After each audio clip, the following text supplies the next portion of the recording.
अथ मंत्रपाठः।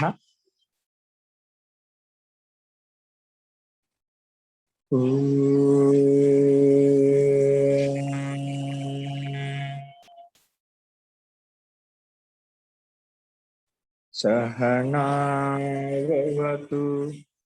सहनौ भुनक्तु सह वीर्यं करवावहै तेजस्विनावधीतमस्तु मा विद्विषावहै। ओम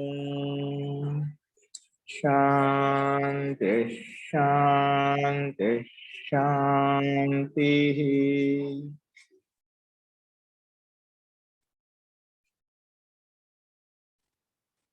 सर्वेभ्यो नमः।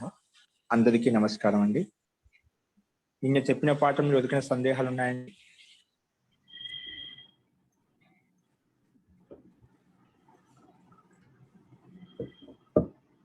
అస్తు, నిన్న మనము నియమాలు పూర్తిగా చెప్పుకున్నామా? మహోదయ 56 57 వాక్యాలు చెప్పాలి మహోదయ। 57 వాక్యాలు చెప్పుకోవాలా?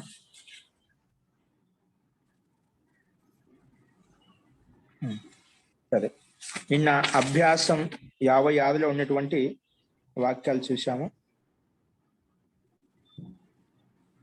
ఇప్పుడు ఇంకా కొన్ని ఉన్నాయనుకుంటాను, అన్ని అయిపోయాయా?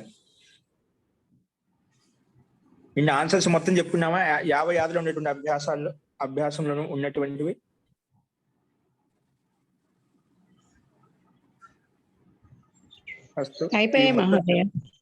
మొత్తం చెప్పాము। 57 వాక్యాలు చెప్పండి, రాసుకోండి। సంస్కృత వాక్యాలు మీరు రాసుకుంటారు, ఒకసారి ఉచ్చరిస్తున్నా చూడండి। మొట్టమొదటి వాక్యం 57లో, దేశస్య ఉన్నత్యై ఆయాతో నిర్యాతశ్చ ఆవశ్యకౌ స్తః, ఇది మొట్టమొదటి వాక్యం। రెండో వాక్యం వచ్చేసి ఉత్కోచస్య ఆదానం ప్రదానం చ ద్వయమపి పాపమస్తి, ద్వయమపి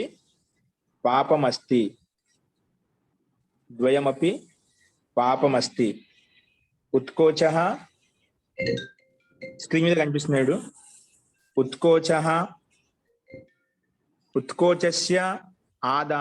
ఉత్కోచస్య ఆదానం ప్రదానం చ ద్వయమపి పాపమస్తి। మూడవది ఇతస్తతో నా భ్రమ। నాలుగవది బహుదా విచార్య కార్యం కర్తవ్యం। నెక్స్ట్, అస్మిన్ సరసి జానుమాత్రం జలమస్తి। ఆరో వాక్యం, సహ ధర్మం జానాతు అజానత్ జానీయాత్ జ్ఞాస్యతి।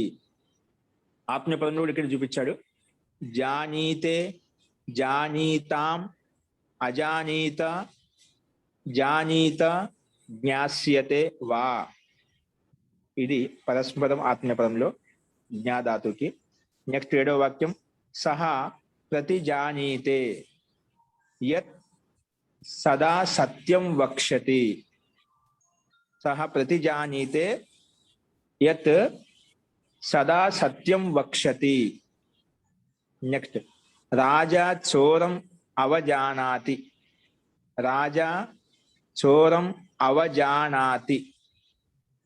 నెక్స్ట్, పితా పుత్రం అనుజానాతి। నెక్స్ట్, పదో వాక్యం, అహం త్వాం అభిజానామి, అహం త్వాం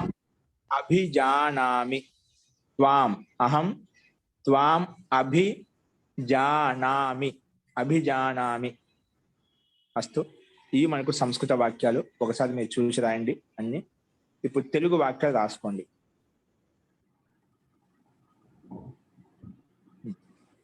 మొట్టమొదటి వాక్యం 57లో తెలుగు వాక్యం, ఆయాతము అంటే దేశం నుండి ఒక వస్తువులు మన దేశానికి ఆయాతం చేసుకోవడం అంటే అవి తెచ్చుకోవడం, ఆయాతము. దిగుమతి ఇంకా ఏంటండి? దిగుబడి మహోదయ, దిగుమతి దిగుమతి దిగుమతి ఎగుమతి దిగుమతులు, ఎగుబడి దిగుబడులు, ఎగుబడి దిగుబడులు దేశానికి, దేశం యొక్క వ్యాపారానికి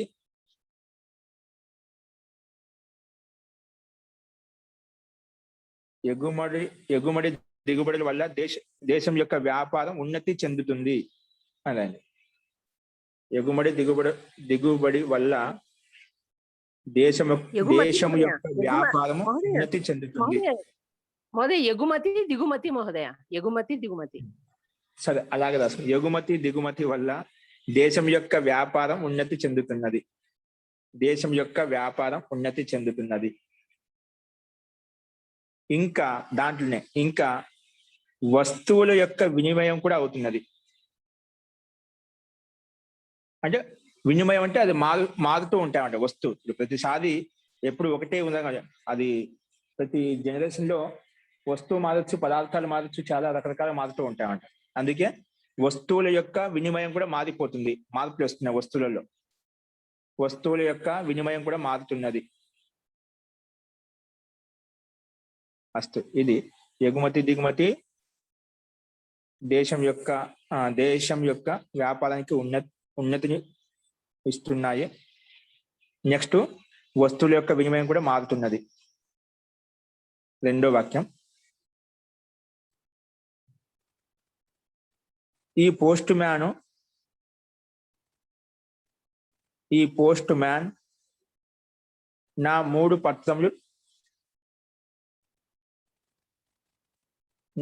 పత్రములు తీసుకొని వచ్చాడు. తీసుకొని రావాలి దాన్ని. ఈ పోస్ట్ మ్యాన్ నా 3 పత్రములు తీసుకొని రావాలి.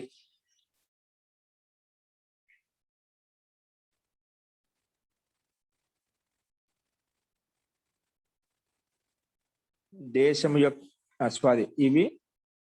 ఈ పోస్ట్ మ్యాన్ నా 3 పత్రములు తీసుకొని రావాలి. నా 3 పత్రములు తీసుకొని రావాలి. నెక్స్ట్ మూడో వాక్యం, లంచం ఇవ్వడము మరియు తీసుకోవడము ఈ రెండు మహాపాపం. ఈ రెండును మహాపాపం. లంచం తీసుకోవడం, ఇవ్వడం అనేది ఈ రెండు మహాపాపం. ఈ రెండు కూడా మహాపాపం. ఈ రెండు కూడా మహాపాపం. నెక్స్ట్ నాలుగో వాక్యం, కోర్టులో జడ్జికి ఎదురుగా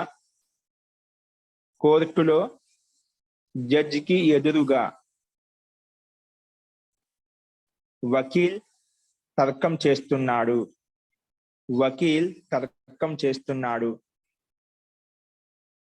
కోర్టులో జడ్జికి ఎదురుగా వకీల్ తర్కం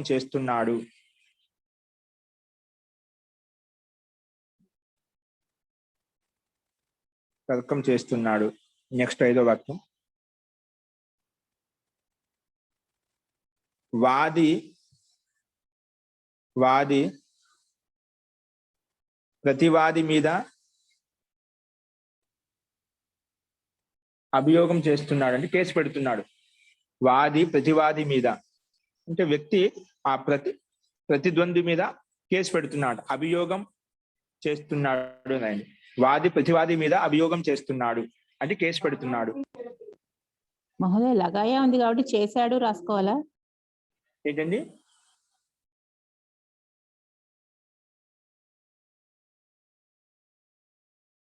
రాసుకుని పర్వాలేదు. చేస్తున్నాడు, చేశాడు.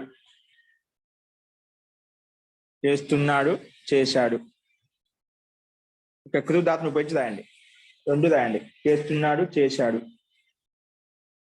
నెక్స్ట్, ధనికుడు నిర్ధనునితోటి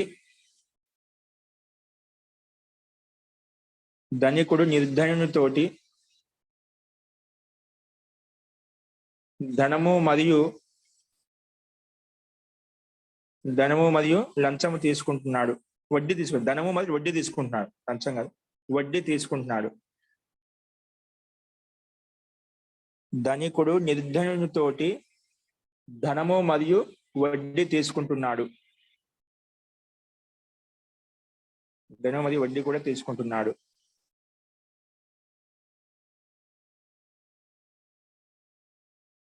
₹1 100 పైసలుంటాయి. ₹1 100 పైసలుంటాయి.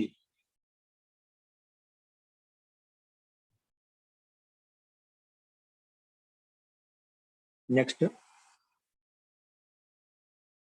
వెండి, బంగారం,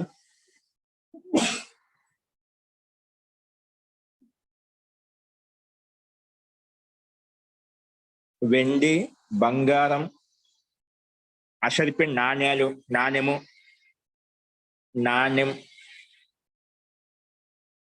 ఇంకా రత్నము,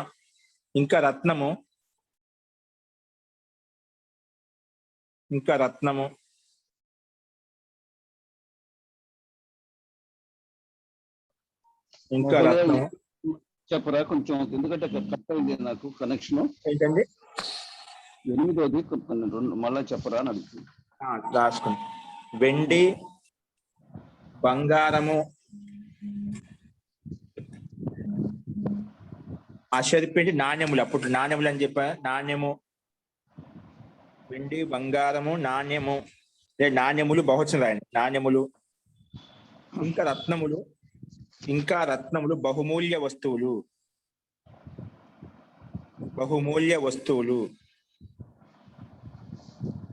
వెండి, బంగారము, నాణ్యములు, ఇంకా రత్నములు, బహుమూల్యమైన వస్తువులు.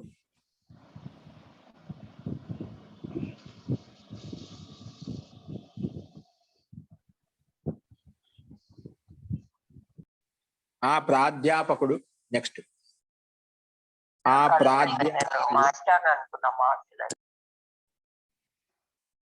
ప్రాధ్యాపకుడు కళ్ళజోడు పెట్టుకుంటున్నాడు.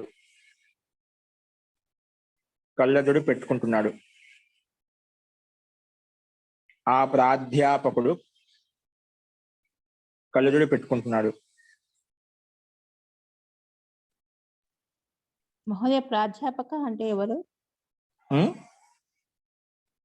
ప్రాధ్యాపక అంటే ఎవరండి? ప్రాధ్యాపకుడు అంటే ఇప్పుడు మన టీచర్స్ ఎలా ఉంటారు, అధ్యాపకులు. ప్రాధ్యాపకుడు అంటే అధ్యాపకుని కింద పనిచేసేవాళ్ళు ప్రాధ్యాపకులు.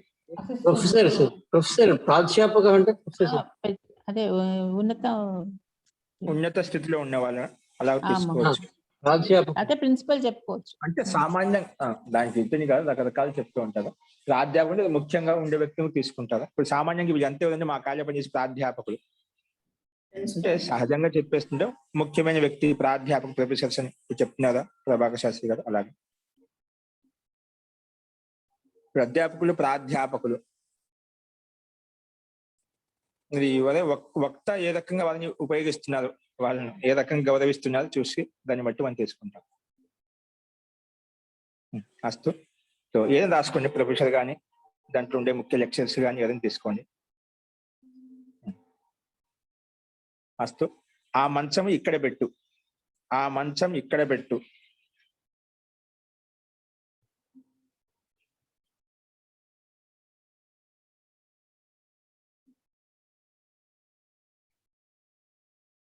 ఇక్కడ అక్కడ పరిగెత్తవద్దు.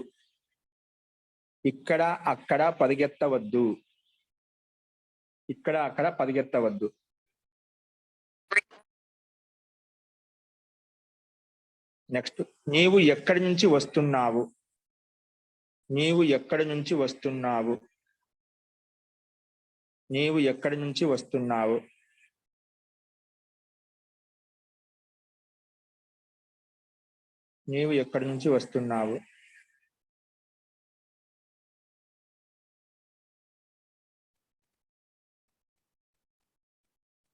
ఇద్దరు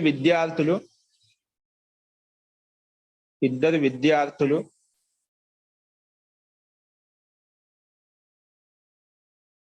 నాతో మరియు నీతో విద్యను చదువుతున్నారు. ఇద్దరు విద్యార్థులు నాతో మరియు నీతో విద్యను చదువుతున్నారు. విద్యను చదువుతున్నారు.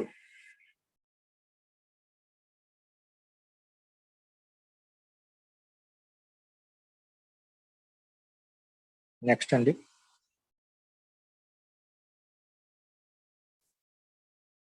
ఈ విద్యాలయం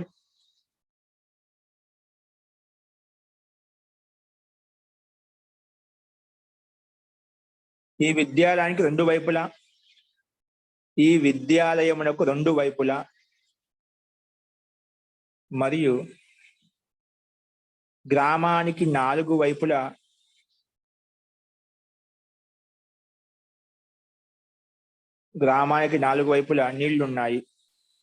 నీళ్లున్నాయి.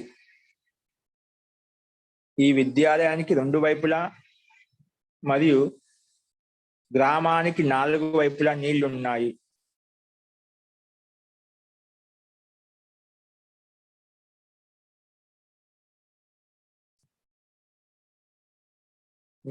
నెక్స్ట్ 15వ వాక్యం.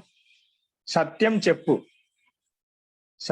చెప్పు లేదంటే పాపి అవుతావు.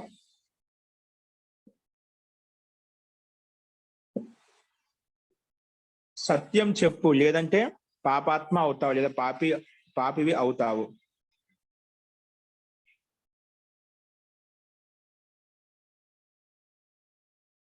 నెక్స్ట్,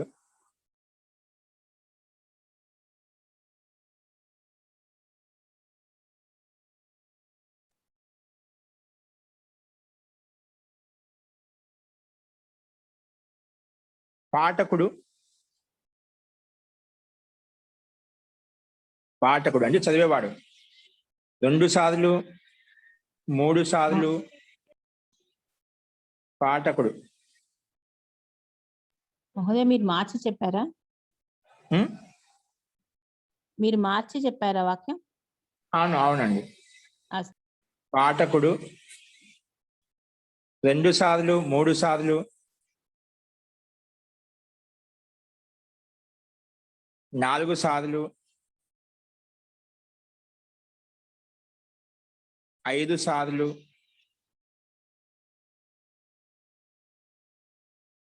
10 సార్లు పాఠాన్ని చదవాలి.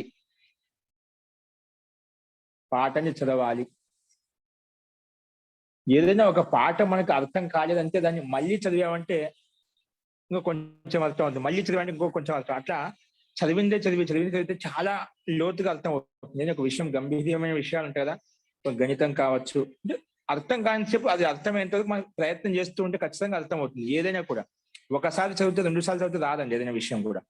అట్లా వ్యాకరణ విషయంలో కావచ్చు, ఏదైనా కొంచెం భగవద్గీత కానీ, రామాయణ మహాభారతులు కానీ, ఆధ్యాత్మిక ఉపనిషత్తులు కానీ, అట్లా ఏవైతే గ్రంథాలు ఉన్నాయో 1-2 సార్లు చదివితేనే దాని మీద నైపుణ్యం సంపాదించుకోవచ్చు. ఒకసారిలో మనకి ఏదో శాబ్దికంగా అర్థం వచ్చినట్టే ఉంటుంది కానీ అదంత పెద్ద తెలియదు. మాటికి విషయాన్ని అది పునరావృత్తి చేయడం వలన ఆ విషయం యొక్క తాత్పర్యం, ముఖ్య ఆ వక్త యొక్క, ఆ లేఖకుడి యొక్క అభిప్రాయం అంటే ఏం తెలుస్తుంది మనకు.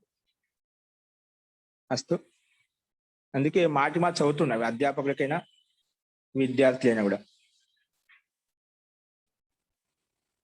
నెక్స్ట్ 17వ వాక్యం. ఈ పాత్రలో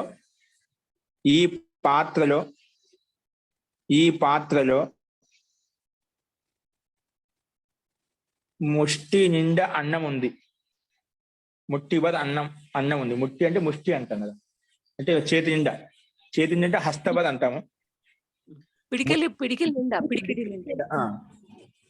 ఈ పాత్రలో పిడికిలి నిండా అన్నం ఉంది. అంటే ఈ పాత్ర గట్టి ఎంత ఉందని ఒక పిడికిలి ఉంది అన్నం అంతే, మొత్తం ఇక్కడ ఏం లేదు అన్నట్టుగా మాట్లాడుతాం కదా ఎప్పుడైనా.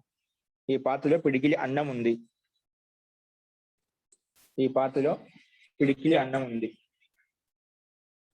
నెక్స్ట్ అండి,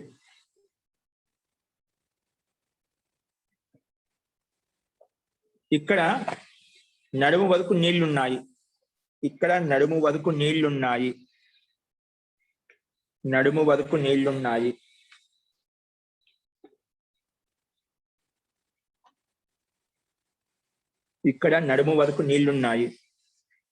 నెక్స్ట్ అండి,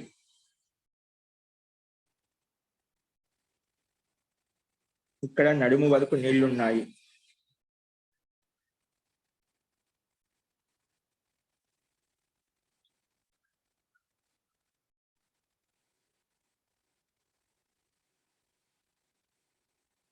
ఇది ఒక చేతి వస్త్రము. ఇది ఒక చెయ్యి వస్త్రము. ఇది ఒక చెయ్యి వస్త్రము.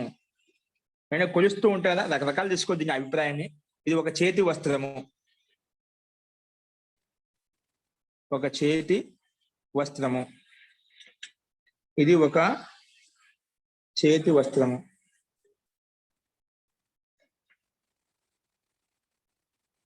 నెక్స్ట్,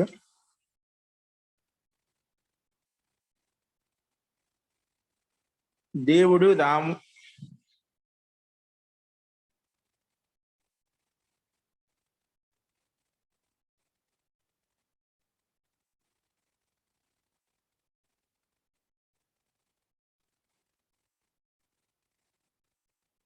దేవుడికి రాముడు అంటే తెలుసు.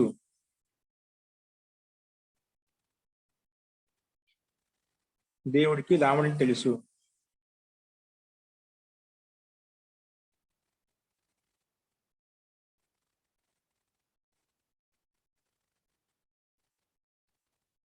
దేవుడికి రాముడు తెలియదు, దేవుడు రాముణ్ణి గుర్తుపడతాడని అర్థంలో. ఇది నాకు తెలుసు అండి అంటారు కదా, అంటే దేవ రాముకు జాంతా హై. దేవుడు రాముడి గురించి తెలుసు దేవుడికి అన్నట్టుగా. దేవుడికి రాముడు తెలుసు, ఏదంటే దేవుడు రాముడికి తెలుసు. ఏంటండి? జ్ఞాధాతు వాడాలి కదా. జ్ఞాధాతు అండి. నెక్స్ట్, నీకు ధర్మం తెలుసు. నీకు ధర్మం తెలుసు.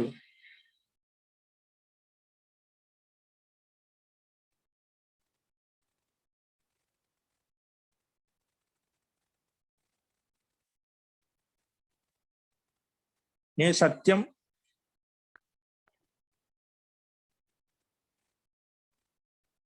నాకు సత్యం తెలుసు. నాకు సత్యం తెలుసు. నాకు సత్యం తెలుసు. నాకు సత్యం తెలుసు. నాకు సత్యం తెలుసు.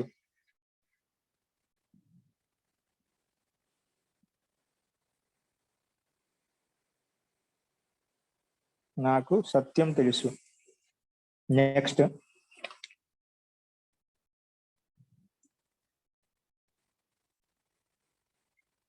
కృష్ణుడు ప్రతిజ్ఞ చేస్తున్నాడు.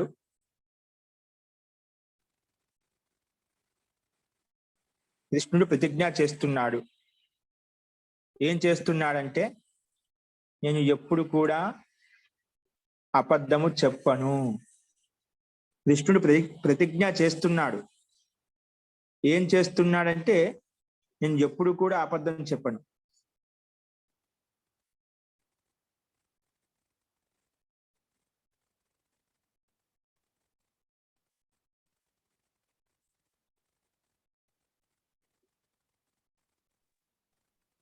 మహోదయ, ఏం మహోదయ? ఏం వాక్యమమ్మా? కృష్ణుడు ప్రతిజ్ఞ చేస్తున్నాడు. ఏం చేస్తున్నా అంటే, నేను ఎప్పుడు కూడా అబద్ధము చెప్పను. నెక్స్ట్ వాక్యం, మూర్ఖుడు ఇద్దరిని తిరస్కరిస్తున్నాడు. మూర్ఖుడు ఇద్దరిని తిరస్కరిస్తున్నాడు. మూర్ఖుడు ఇద్దరిని తిరస్కరిస్తున్నాడు.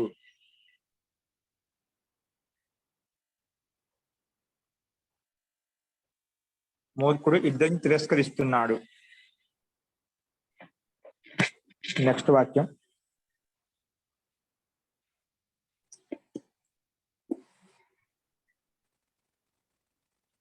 గురువు శిష్యునికి ఆజ్ఞాపిస్తున్నాడు. గురువు శిష్యునికి ఆజ్ఞాపిస్తున్నాడు. గురువు శిష్యునికి ఆజ్ఞాపిస్తున్నాడు. గురువు శిష్యుణ్ణి ఆజ్ఞాపిస్తున్నాడు. లేదంటే గురువు శిష్యుణ్ణి ఆజ్ఞాపిస్తున్నాడు. గురువు శిష్యుణ్ణి ఆజ్ఞాపిస్తున్నాడు. దుష్యంతుడు శకుంతలను గుర్తుపడతాడు. దుష్యంతుడు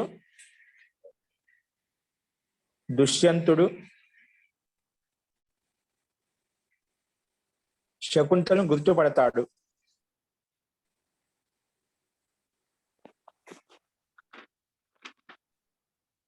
దుష్యంతుడు శకుంతలను గుర్తుపడతాడు.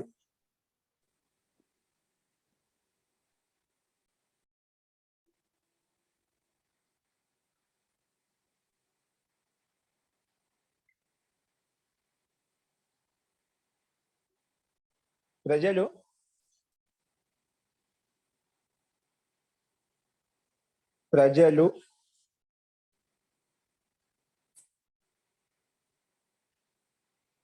రామలక్ష్మణ్ణి గుర్తుపడతారు. ప్రజలు రామలక్ష్మణ్ణి గుర్తుపడతారు. ప్రజలు రామలక్ష్మణ్ణి గుర్తుపడతారు.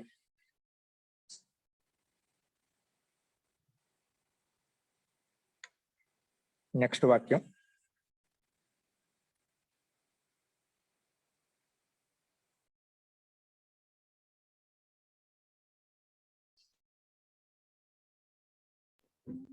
మహోదయ ఇది లిట్లో రాయాలా లుట్లో రాయాలా?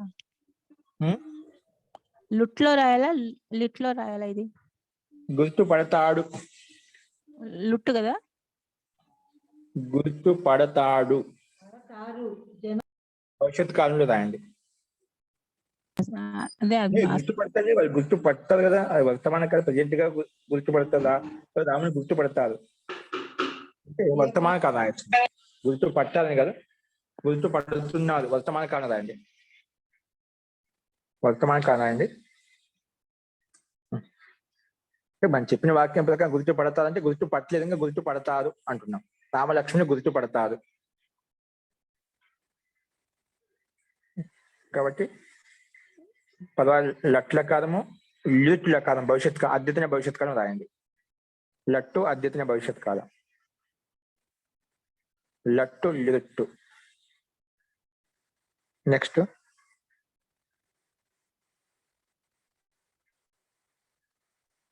నాకు ధర్మం తెలుసు. నెక్స్ట్ వాక్యం. నాకు ధర్మం తెలుసు కానీ అందులో ప్రవృత్తి ఉండదు. నాకు ధర్మం తెలుసు కానీ అందులో నా ప్రవృత్తి ఉండదు.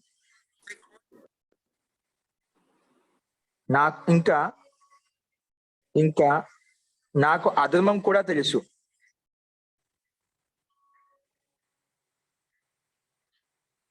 అధర్మం కూడా తెలుసు కానీ దాని నుండి నేను దూరంగా వెళ్ళలేను.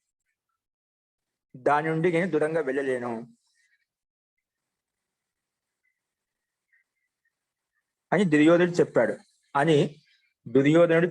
దుర్యోధనుడు చెప్పింది నాకు ధర్మం తెలుసు కానీ దాంట్లో ప్రవృత్తి నాలో ఉండదు. ప్రవృత్తి జరగాలంటే జరగదు. అధర్మం అంటే కూడా తెలుసు, ఆయన దాని నుంచి పక్క తప్పుకోలేకపోతున్నా అని అంటాడు. ఇది మహాభారతంలో మంచి శ్లోకం ఉంది దీనికి. అస్తు. ఆ అధర్మం నుంచి నివృత్తి కాలేకపోతున్నాను. ఆ ధర్మం అయితే దాంట్లో ప్రవృత్తి జరగడం లేదు అని అంటాడు. నెక్స్ట్ అండి.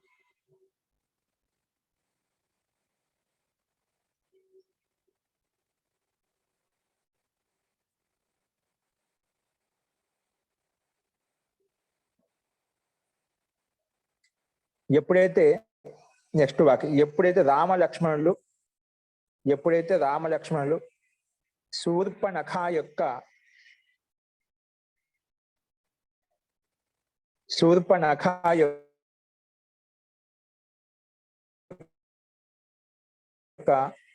దుష్ట బుద్ధిని తెలుసుకున్నారో అప్పుడు లక్ష్మణుడు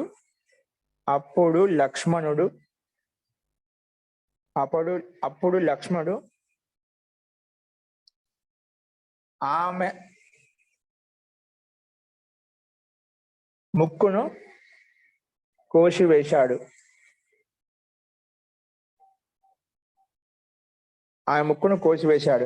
నిజమేనా? లక్ష్మణుడు ఆయన ముక్కును కోసేశాడా? ముక్కుతో పాటు చెవులు కూడా ముక్కు కోసాడు చెవులు మహోదయ. కూడా కోసాడు. ముక్కు చెవులు ముక్కు కోసాడు. చెవులు కోసేస్తాడా? ఆ ముక్కు యాక్చువల్ గా చెవులు కొయ్య కోసాడు. అంటే ఆ అర్థం వస్తుంది కానీ యాక్చువల్ గా కొయ్యడేమో అక్కడ. కాదు మహోదయ, కురూపించేస్తాడు మహోదయ, అంతే కురూపించేస్తాడు.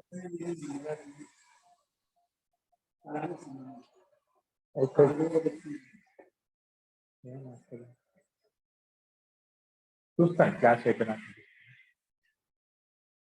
జీ ముక్కు చెవులు రెండు కోసాడు అదైతే లక్ష్మణుడు కోసాడు అంతే అంటారా? అంతటి మహాపురుషులు అంటే గొప్ప వేదవేత్తలు పెళ్లి చేసుకొని అడిగినంత మాత్రం ముక్కు కోసేస్తా అంటారా? అది ముక్కు కోయడం కాదు, ఆమెకు కొంచెం రావణుడి యొక్క చెల్లెలని అహంకారం ఉండేది అన్నమాట. నేనంత ఇంత ఇది పెద్ద కుటుంబానికి చెందిన లంకాకు చెందిన రాణిని నన్ను అపమానిస్తారా? నేను ఇష్టపడేదో కోరుకుంటే నాకు అపమానం జరిగిందని చెప్పి అపమానం అక్కడ ముక్కు కోయటం అంటే తాత్పర్యంలో అపమానం జరిగింది అనే ఉద్దేశం. ముక్కు కోయదండి వాళ్ళు అట్లా. రాముడు కోడు, లక్ష్మణుడు కోడు. ఇంకా కావాలంటే లక్ష్మణుడు ఏది వద్దని చెప్పలేదు అప్పటికి. మరి అది నిజమో కాదో ఇతిహాసం రకరకాలుగా రాస్తూ ఉంటారు. నాకైతే పెళ్లి అయింది, లక్ష్మణుడికి పెళ్లి కాదు, కావాలంటే లక్ష్మణుడు ఏమైనా చేసుకుంటాడు అడుగు అని చెప్తాడు. ఎంత మర్యాదగా చెప్తాడు. కానీ నాకు మాట ఉల్లంఘించనే బాధతో అపమానంగా ఫీల్ అయింది, ఫీల్ వెళ్ళిపోయింది. అంటే ఇప్పుడు హిందీలో అంటారు నా కట్ గయా అంటే అపమానం హోగయా, అంటే అపమానం జరిగింది అని అర్థంలో. అని తాత్పర్యంగా నిజంగా నా ముక్కులు చెవులు కోయలేదండి, నిజంగా అలా చేయరు. అది మనకు ఆ రకంగా చూపించామంట. ఆయన యొక్క దుష్టబుద్ధి చేసినప్పుడు అలా చేశారని చెప్పి. నిజంగా రాక్షసులు కాదు, వాళ్ళు మనలాంటి మనుషులే. కాకపోతే అహంకారంతో నిండి ఉన్నది కాబట్టి ఆమె ఆ రకంగా మాట్లాడింది అంతే తప్పితే దాని తగ్గట్టుగా మనకు అహంకారం ఉండకూడదు ఏదో చెప్పారన్నమాట, ఆదేశించారు, ఉపదేశించారు. అది ఆమెకు నచ్చలేదు. ఎందుకంటే వాళ్ళ యొక్క సామర్థ్యం తెలియదు అన్నమాట. తర్వాత తెలిసిందన్నమాట ఎవరనేది. అది అపమానంగా ఫీల్ అయింది. ఆ అపమానంగా ఫీల్ అయ్యేందుకు పోయి రావడితో చెప్పింది. అప్పుడు ఆయన ఆవేశంలో ఆయన కొంచెం బాగా జ్ఞానంతో, పాండిత్యంతో, బలంతో, ఐశ్వర్యంతో బాగా నిండి ఉన్నాడు కాబట్టి ఆయన క్షణాల్లో జడ్జెత్తి మాట ఇచ్చేసాడు. నేను కూడా అయితే నీకు ఎవరైతే అపమానం చేసే వాళ్ళని అపమానం చేస్తా అని చెప్పి. అంటే మా కుల స్త్రీకి అపమానం జరిగింది, ఆ కుల స్త్రీ కూడా అపమానం జరగాలన్నట్టుగా వెనకమ్మడే ఆ చెల్లెల మాట వినేశాడు. ఇప్పుడు అకస్మాత్తుగా సంకల్పం తీసేసుకున్నాడు. సంకల్పం వల్ల వాళ్ళు ఒకసారి మహాపురుషులు ఒకసారి నోట్లోని సంకల్పం తీసేసుకున్నారంటే అది వెనక ముందు ఆలోచించకుండా అది అలాగే జరిగిపోతుంది. మహాన్ వ్యక్తిత్వం కలిగిన వ్యక్తి రావణుడు కూడా. ఇప్పుడు మన చెల్లి కదా అలా చెప్పదు కదా ఎవరుంటారని చెప్పి అకస్మాత్తుగా వచనం ఇచ్చేసాడు అన్నమాట, మాట ఇచ్చేసాడు. సరే ఎవరో అని చూస్తా అని చెప్పి అలాగా అది పెద్ద మహా రామాయణంగా తయారైపోయింది. అస్తు అపమానించాడని అర్థం అండి, తాత్పర్యం అంతే, అలా కోయలేదు. రామలక్ష్మణులు శూర్పణఖ యొక్క దుష్టత్వాన్ని తెలుసుకొని ఎప్పుడైతే దుష్టత్వం ఎప్పుడైతే తెలుసుకున్నారో అప్పుడు లక్ష్మణుడు ఆమె యొక్క ముక్కును కోశాడు. అసలు స్త్రీల మీద వాళ్ళు అసలు చేసేవాళ్ళు కాదు కదా మహోదయ, స్త్రీలను చాలా జాగ్రత్తగా చూసుకునేవాళ్ళు, ఎటువంటి స్త్రీ అయినా వాళ్ళు. అది ఎవరు చేయదు అట్లా, అది మహాపురుషుడి వ్యక్తిత్వం కలిగిన వ్యక్తి అలా ఎందుకు చేస్తాడు? కాబట్టి అంత దోషం కాదు, అది అపమానం జరిగిందా ఫీల్ అవుతుంది. చెప్తే అహంకారంతో ఉంది కాబట్టి లంకాధిపతి మహారాణి కదా అన్నట్టుగా కొంచెం అహంకారం నిండి ఉండేదంతే. అస్తు నెక్స్ట్ రాసుకోండి.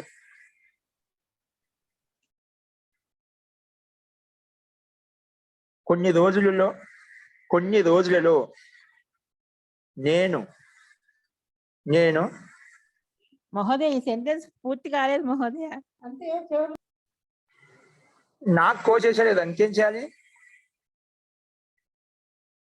రామలక్ష్మణుడు శూర్పణఖ యొక్క దుష్టతను తెలుసుకొని అప్పుడు లక్ష్మణుడు ఆమె యొక్క నాసికను అంటే ముక్కును కోసివేశాడు.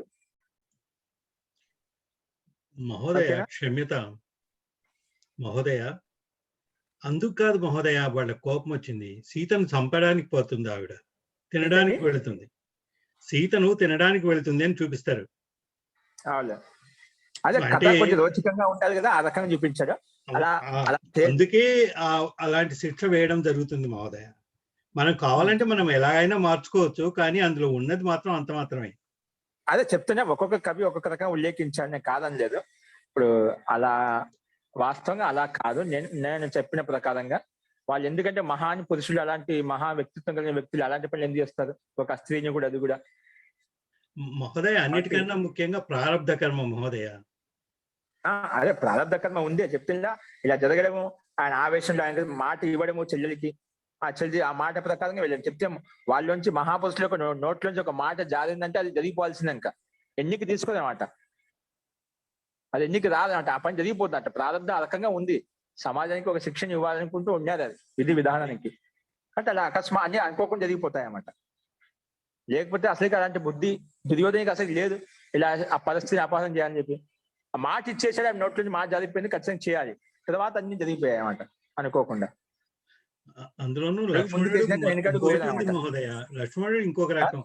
లక్ష్మణుడు సహజంగానే కోపం తెచ్చుకునేవాడు. ఆ విధంగా అదే మీకు కొంచెం మాటలు చిత్రీకరించడానికి ఎక్కువగా సరిపోయింది చేశాడు, ఇది. ఎక్కువగా అనేసాడు. దానికి అతిశయోక్తిగా వీళ్ళు ఎక్కువ చేసి పెట్టారు అన్నమాట. అది అతిశయోక్తులు ఉన్నాయి. అస్తు నెక్స్ట్ వాక్యం రాసుకుని, కొన్ని రోజులలో నేను అతని యొక్క రహస్యాలను తెలుసుకుంటాను. కొన్ని రోజులలో నేను అతని యొక్క అన్ని రహస్యాలను తెలుసుకుంటాను.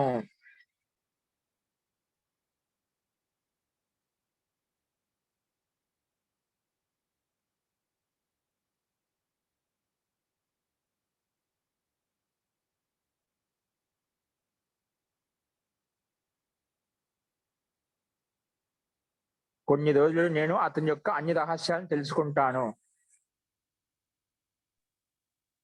అవజానికి అని ఏంటండి? తెలుసుకుంటాను అంటే అవజానామి అని చెప్పాలా?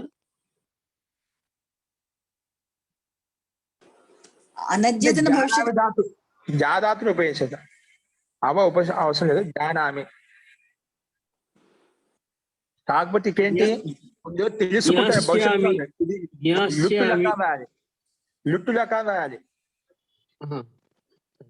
జ్ఞాతాస్మి లుట్టులకా రా. కొన్ని రోజులు తెలుసుకుంటాను. ఇప్పుడు ఈ రోజు కాదు కదా, కొన్ని రోజులు తెలుసుకుంటాను అంటే ఈ ముందు వెళ్ళిపోయాను. ఈ రోజు తెలుసుకునేటువంటి విషయం కాదు. కొన్ని రోజులు తెలుసుకుని నేను అతని యొక్క అన్ని రహస్యాలు తెలుసుకుంటాను అంటే రేపు ఎల్లుండి జరిగిపోయేటివన్నీ, ఈరోజు జరిగేటికైతే కాదు. అందుకే లుట్ల కాలంలో పుట్టంబుసు ఏకవచనం రాయాలి. అనద్యతన భవిష్యత్ కాలం. అనద్యతన భవిష్యత్ కాలం. అస్తు.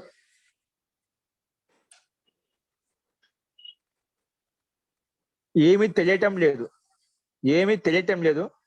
అతడు ఈ ఒంటెను కొంటాడో లేదో.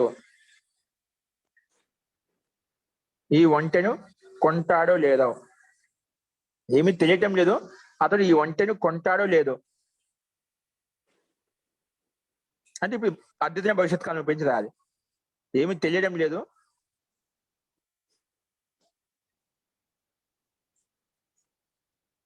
అతడు ఈ ఒంటెను కొంటాడో లేదో. నెక్స్ట్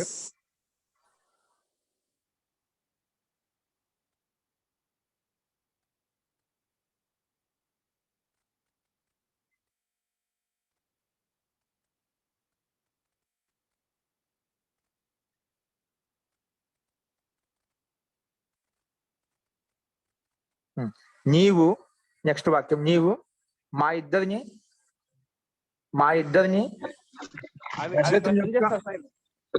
ఏంటండి?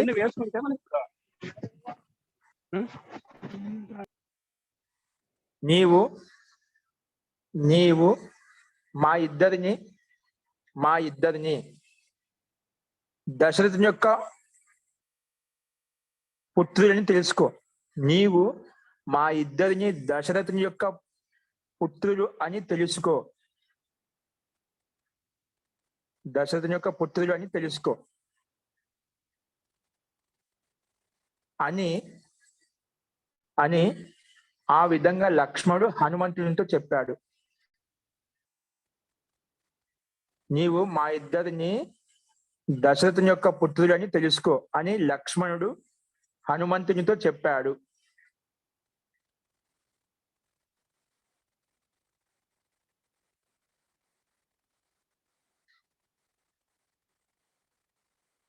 నెక్స్ట్ వాక్యం అండి.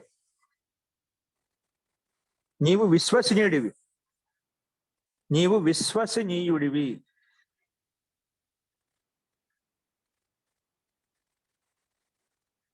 నీవు విశ్వసనీయుడు, ఇది మాకు తెలుసు, ఇదైతే మాకు తెలుసు. నువ్వు విశ్వసనీయుడివే, ఇది తెలుసు,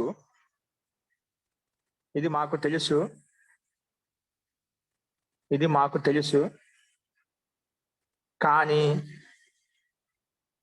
కానీ ఇతడు కొత్తవాడు, ఇతడు కొత్తవాడు, ఇతడు కొత్తవాడు. ఇతన్ని ఎలా విశ్వసించాలి, ఎలా అర్థం చేసుకోవాలి అంటే ఎలా విశ్వసించాలి తాత్పర్యం. అందుకని ముందు విశ్వసనీయ శబ్దం వచ్చింది. నువ్వైతే మాకు విశ్వసనీయుడివి, విశ్వాసంగా ఉంటావు, మాకు తెలుసు. కానీ ఇతను కొత్తవాడు, ఇతన్ని మేము ఎలా గుర్తించాలి? విశ్వసనీయుడు అని చెప్పి ఎలా గుర్తించాలి, ఎలా తెలుసుకోవాలి, ఎలా నమ్మాలి, ఎలా నమ్మాలి అలా రాయండి. పదం బాగుంటుంది. ఎలా నమ్మాలి,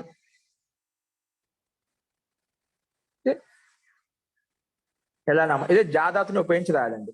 ఓకే, మనం చెప్పిన జ్ఞాదాతుని ఉపయోగించి రాయాలి. కాబట్టి వాక్యము ఇది అద్యతనంలో చెప్తున్నాడు, వాక్యము భూతకాలం చెప్తున్నాడా, భవిష్యత్ కాలం చెప్తున్నాడా, ఆజ్ఞలు చెప్తున్నా, ఆ వాక్యాన్ని గమనించి ఏ లకాలను ఉపయోగిస్తూ బాగుంటుంది. 10 లకాల నుంచి అది గమనించాలి. ఓకేనా? నీవు విశ్వసనీయుడి, ఇది మాకు తెలుసు. కానీ ఇతడు కొత్తవాడు, ఇతన్ని మేము ఎలా నమ్మాలి, ఎలా గుర్తించాలి, ఈ విధంగా రాసుకోండి. ఎలా నమ్మాలి. ఓకే, నెక్స్ట్ వాక్యం రాసుకోండి. అందరూ కూడా వేద శాస్త్రాలను చదివి, అందరూ కూడా వేద శాస్త్రాలను చదివి, వేద శాస్త్రాలను చదివి, అందరూ కూడా వేద శాస్త్రాలను చదివి కర్తవ్య అకర్తవ్యాలను తెలుసుకోవాలి, కర్తవ్య అకర్తవ్యాలను తెలుసుకోవాలి. అందరూ కూడా వేద శాస్త్రాలను చదివి కర్తవ్య అకర్తవ్యాలను తెలుసుకోవాలి.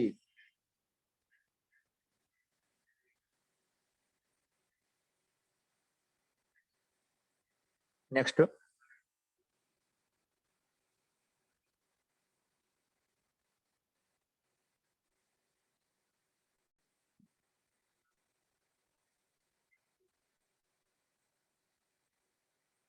ఈరోజు మనమిద్దరం ఈరోజు మనమిద్దరము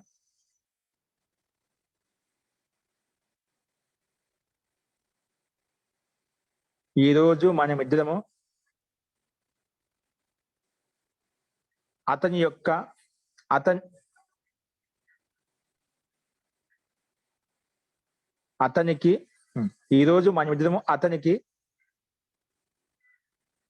దర్శనాల్లో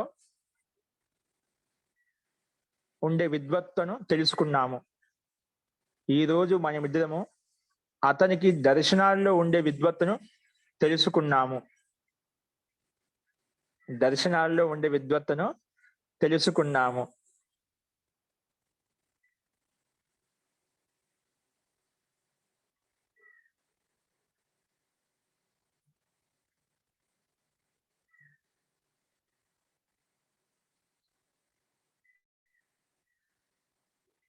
నెక్స్ట్ వాక్యం. గురువు అతని యొక్క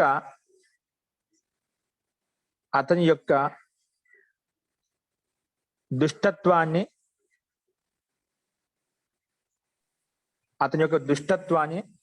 మొన్ననే గుర్తించాడు. మొన్ననే గుర్తించాడు. గురువు అతని యొక్క దుష్టత్వాన్ని మొన్ననే గుర్తించాడు. అయిపోయి గుర్తించాడు అన్నమాట. ఇది ఏ లెక్కలను పెట్టుకుంటే ఉపయోగం ఉంటుంది చూడండి. నెక్స్ట్ వాక్యం రాసుకోండి. నీవు అతని యొక్క అన్ని మాటలు సత్యమా అని అనుకోవద్దు. నీవు అతని యొక్క అన్ని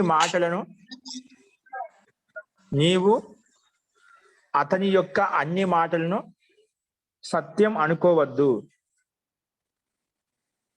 అన్ని మాటలు సత్యం అనుకోవద్దు. నీవు అతని యొక్క అన్ని మాటలు సత్యం అనుకోవద్దు.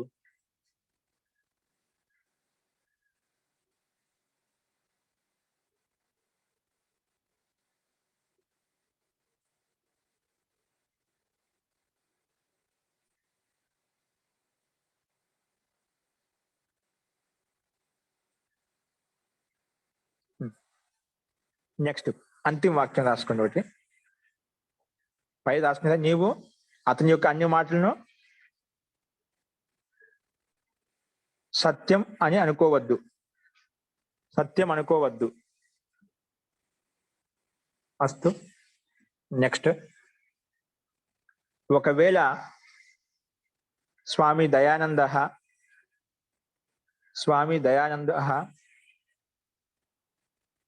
పాచకుని యొక్క దుష్టత్వాన్ని తెలుసుకొని ఉంటే, పాచకుడి యొక్క దుష్టత్వాన్ని తెలుసుకొని ఉంటే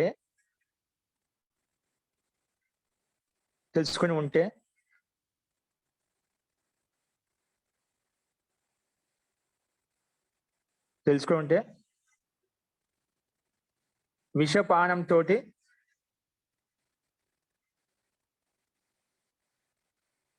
విషపానం చేయకుండా ఉండేవాడు. విషపానం చేయకుండా ఉండేవారు. ఒకవేళ దయానంద స్వామి పాచకుని యొక్క దుష్టత్వాన్ని తెలుసుకొని ఉంటే అప్పుడు విషపానం చేసేవారు కాదు. అని ఆయనకి తెలుసు అని చెప్తారు. దయానందులకి అది గమనించారు చెప్తా. అదే మామూలుగా ప్రచారంలో ఉన్న కథ ఏంటంటే సహా జానాతి ఏతద్ విషయం ఇది. కానీ తెలిసి ఉండదు. తెలిస్తేనా రక్షణ పొందుతారు. అంటే రక్షణ పొందారు. చాలాసార్లు రక్షణ పొందారు.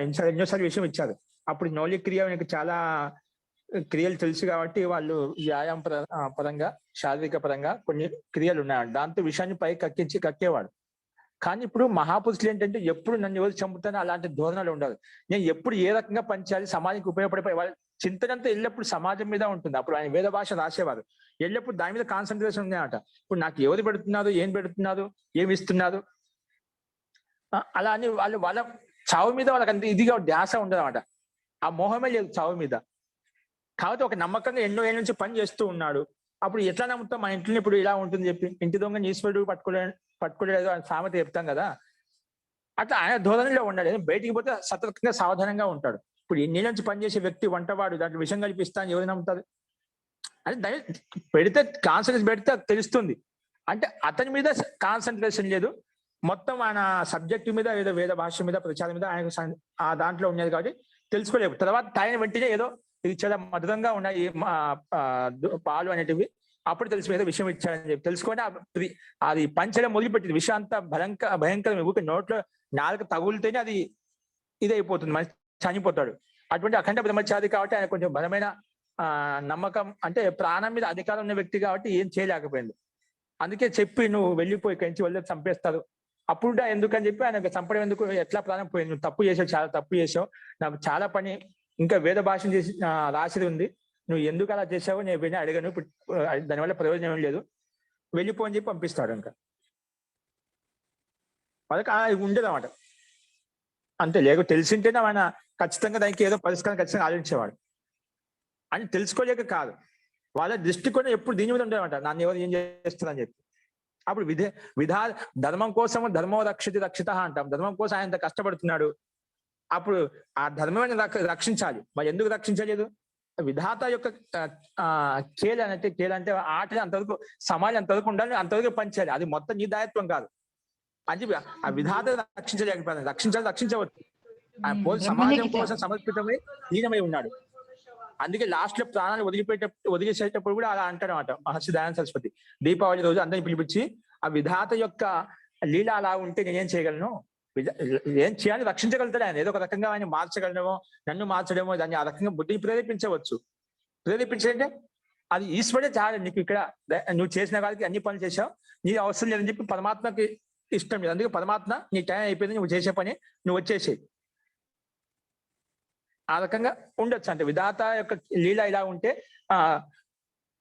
యథా ఇచ్చేసి తథైవ కురు ఇది ఓ పరమాత్మ అని చెప్పి అంతిమంలో ఓంకార ధ్వనితో ప్రాణాన్ని వదిలేస్తాడు అనమాట. ఆయన ప్రాణం మీద అధికారం ఆయన వదిలేసిన తర్వాత ఆయన ప్రాణం వెళ్ళిపోయామంట. మామూలుగా అయితే ఆ విషయం ప్రభావం ఏం కాదు. ఆయన ఇది శరీరం ముక్కలు అయిపోయింది. ఇది ముక్కలు అయిన దాన్ని మనం సమాజంలో పనిచేయాలంటే ఇప్పుడున్న జనరేషన్ కష్టం.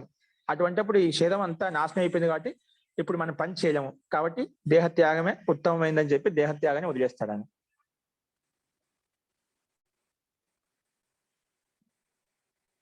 అస్తు. అలా శంకరాచార్య కూడా అదే విధంగా ఇచ్చారు కదా. ఇప్పుడు ఆయన తెలుసుకునేవాళ్ళు. తెలియక శంకరాచార్యుల విషయంలో నరసింహస్వామిని శిష్యులు ప్రార్థిస్తే వచ్చి కాపాలకుడిని అంతం చేస్తారు కదా. జీ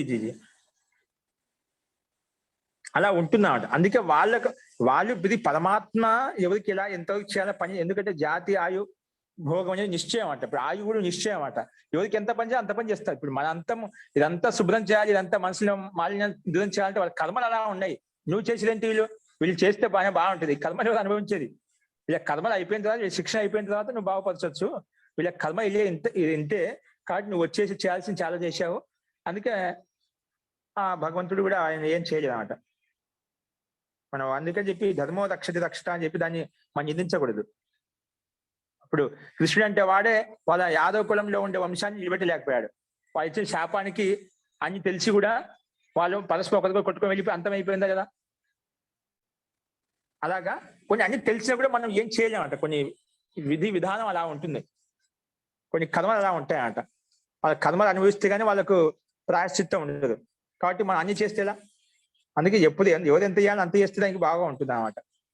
అందుకే ఆయన ఎంతవరకు చేయాలని ఆ పని చేసి వెళ్ళిపోయాడు. లేదంటే చాలా పని 4 వేల మొత్తం భాష రాసి మొత్తాన్ని మొదట్లో ఏ విధంగా అయితే ఉండేదో మొత్తం ఆ విధంగా రామరాజ్యం ఏ విధంగా ఉండేదో మొత్తానికి ఆ రకంగా తీసుకొని రావాలనుకున్నాడు. మొత్తం విద్యాకి నలంద విశ్వవిద్యాలయం, తక్షశిల విశ్వవిద్యాలయం ఉన్నప్పుడు ఎలా విధంగా ఉన్నదో ఆ రకం విద్యా కేంద్రం కావాలి మన దేశం అనే తాపత్రయంతో ఆయన ఎంతో కృషి చేసేవారు.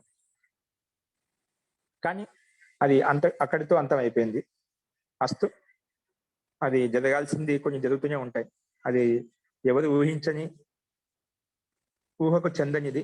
ఎందుకో కర్మనో గహనో గతి అని చెప్పి ఋషి మహర్షులే చెప్పేశారు అనమాట. ఈ కర్మ సిద్ధాంతం అర్థం చేసుకోవడం అనేది చాలా గూఢమైంది, సూక్ష్మమైంది. ఇత్తమని ఈ కర్మకి ఇలా ఎందుకు జరిగిందని చెప్పలేమాట. అది ఒక పరమాత్మ, ఒక సిద్ధ పురుషుడు మాత్రమే అర్థం చేసుకోగలుగుతాడు. ఆ సిద్ధ పురుషుడు అర్థం చేసుకున్న తర్వాత ఇది కరెక్ట్, నిజమే, ఇలాగే జరగాలి అని చెప్పి మనకు కూడా అర్థం అవుతుంది. కొన్ని విషయాలు మనకు సమస్యకు ఇంట్లో పరిస్థితి తెలిసిన తర్వాత వీళ్ళు ఎందుకు ఇలా ఆలోచించాలని తెలిసినప్పుడు మనకు తెలిసి ఎక్కడికి ఏ సమస్య ఉందో అప్పుడు మళ్ళీ దానికి సమాధానం చెప్పామన్నమాట. అది అర్థం చేసుకుంటాం, ఇది ఇంతే, ఇలా జరగాలి. అప్పుడు సిద్ధ పురుషుడు నిజంగా ఇది కరెక్టే, ఈ రకంగా ఎందుకు చేసే పరమాత్మ అని చెప్పి ఆయన యొక్క సిద్ధాంతం, ఆయన యొక్క న్యాయ వ్యవస్థను చూసేసి మనకు అంత ప్రశ్నత అని కలుగుతుందో ఇంత ఇదిగా ఉంటుందని చెప్పి. కాబట్టి న్యాయానుసారంగా ఆయన ఎవరికి ఎంత చేయాలో, ఎంత పని చేయాలని చేయడము, ఎంత విద్యను సంపాదించాలన్నా కూడా ఎంత సమయం సేవ చేయాలని కొన్ని నిశ్చయంగా ఉంటాయి. కొన్ని మనం సామర్థ్యాన్ని బట్టి ఎక్కువ తక్కువ చేయొచ్చు తర్వాత. కానీ మనము ఈశ్వరానుగ్రహం వల్ల ఎంతే చేయగలుగుతాం అంతే చేయగలుగుతాం. ఈశ్వరానుగ్రహం కాకుండా మనం ఏది ఎక్కువ చేయలేము, ఒకటి తక్కువ చేయకుండా వెళ్ళలేము. ఏది చేయాలనో ఆ కర్మను బట్టి పూర్తిగా చేసుకుని వెళ్తాం అన్నమాట. అస్తు. ఇవి మనకు జ్ఞానదాతను ఉపయోగించి కొన్ని వాక్యాలు చెప్పండి. ఇవి మనకు అభ్యాసం చేసుకోవడం వల్ల ఉపయోగపడతాయని చెప్పి 10 లెక్క ఎలా ఉపయోగిస్తున్నాం అని చెప్పి చెప్పాను. ఇవి రేపు రాసుకొని వచ్చేయండి, ప్రయత్నం చేయండి, లేకుంటే ఎల్లుండి చెప్పుకుందామండి. అస్తు. ఎవరికైనా సందేహాలు ఉన్నాయా?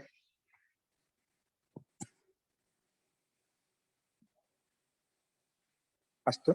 మంత్రపాఠः.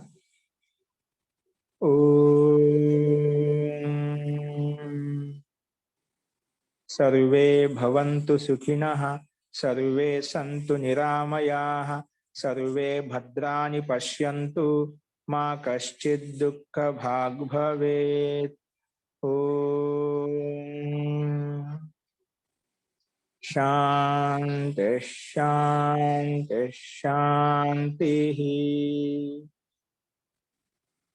సర్వేభ్యో నమః. అందరికీ నమస్కారం అండి. ధన్యవాదాలు నమస్తే మహోదయ. మహోదయ. నమస్తే.